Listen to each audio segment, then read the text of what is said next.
Bonjour à tous. 700 000 licenciés à la Fédération française d'équitation, 3 millions de cavaliers plus ou moins réguliers et plus d'1 million de chevaux recensés à travers l'Hexagone, le marché de l'équipement du cavalier et du cheval est donc en pleine expansion.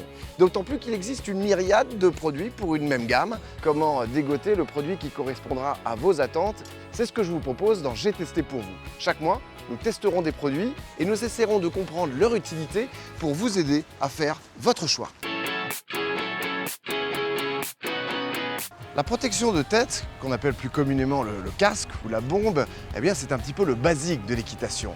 En tout cas, c'est le premier accessoire que vous devez acheter. C'est obligatoire pour les mineurs et c'est fortement recommandé pour les adultes. L'offre, vous le savez, est très importante et les prix varient énormément. Alors, comment choisir la bombe ou le casque qui vous convient vraiment?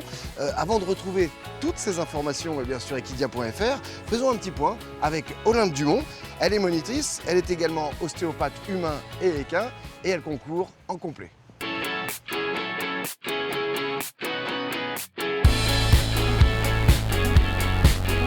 Olympe, alors comment choisir sa bonne protection de tête, sachant que la fourchette de prix va de 15 à 600 euros?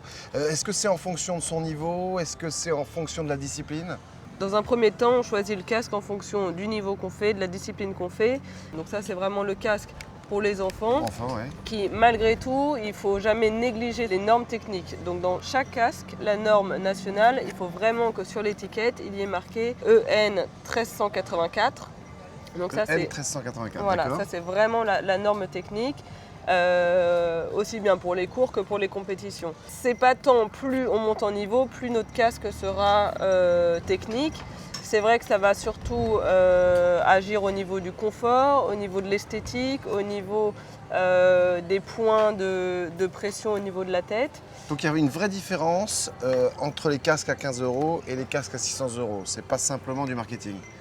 Non, c'est pas simplement du marketing. Après, évidemment, le premier but d'un casque, et c'est d'ailleurs le premier produit qu'on achète, enfin qu'on est censé acheter quand on démarre l'équitation, c'est un casque dans lequel on se sent bien, qui nous protège bien tout le crâne et surtout qui est confortable.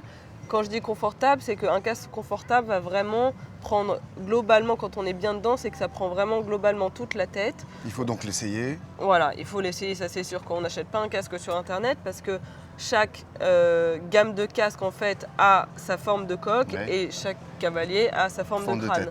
Et aujourd'hui la différence entre ce qu'on appelle une bombe et un véritable casque, c'est quoi? C'est vrai qu'à l'époque, si je peux dire, on employait le mot casque pour les casques de cross ou de course.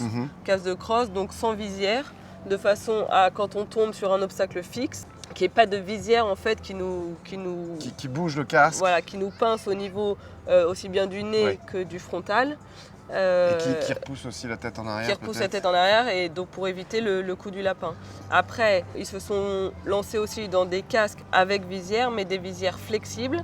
Tout comme ce casque-là, c'est-à-dire que si on tombe en cross, ce casque est autorisé en cross, si on tombe en cross, la visière se déclipse. D'accord. Voilà. Après, même si elle ne se déclipse pas, c'est une visière qui est très flexible, à base de caoutchouc, plastique, donc ça ne va pas créer d'attaque au niveau du frontal. Donc tout ça pour une question de sécurité, toujours, voilà. C'est la principale chose à vérifier sur un casque qu'on achète. Question un petit peu mode, coquetterie, est-ce qu'il existe d'autres couleurs? C'est très sombre, c'est très noir, est-ce qu'il y a un peu de rouge, de rose en fonction des goûts? C'est sûr que le côté esthétique joue énormément dans toutes les gammes de casques, qu'on essaye d'assembler aux vestes, au tapis, au cheval, tout ça. C'est ce qui aussi va faire gonfler le prix. Donc c'est sûr qu'on parlait de aussi bien 15 euros pour ce casque que celui-ci qui doit être aux alentours de 300 euros et ça peut aller jusqu'à 700 euros. Mais pour autant, ça ne change absolument pas la technicité du casque. Est-ce qu'il faut se laisser influencer par nos idoles? Je ne sais pas, Nelson Pessoa, Steve Gerda, Kevin Stott, ils ont des casques bien particuliers, des marques. Est-ce que justement, il faut tendre vers ça? Est-ce qu'il faut? Ça, on ne sait pas. Après, c'est sûr que la tendance des professionnels joue beaucoup dans les gammes de casques, notamment Pénélope Le Prévost en ce moment. C'est sûr que la grande visière polo qu'elle a sur les compétitions, c'est sûr que ça fait rêver plusieurs petites filles et que c'est très élégant. Après, c'est sûr, on se dit que si les professionnels qui tournent à très haut niveau sont protégés par ces casques-là. On se dit que si on les a, on sera bien protégé. Bon, donc protégez vos casques, ne les laissez pas traîner. C'est un objet qui est un objet vital pour vous, pour votre tête. Merci beaucoup Olympe. De rien. Toutes ces informations, bien évidemment, vous les retrouvez via Internet. C'est sur le site equidia.fr.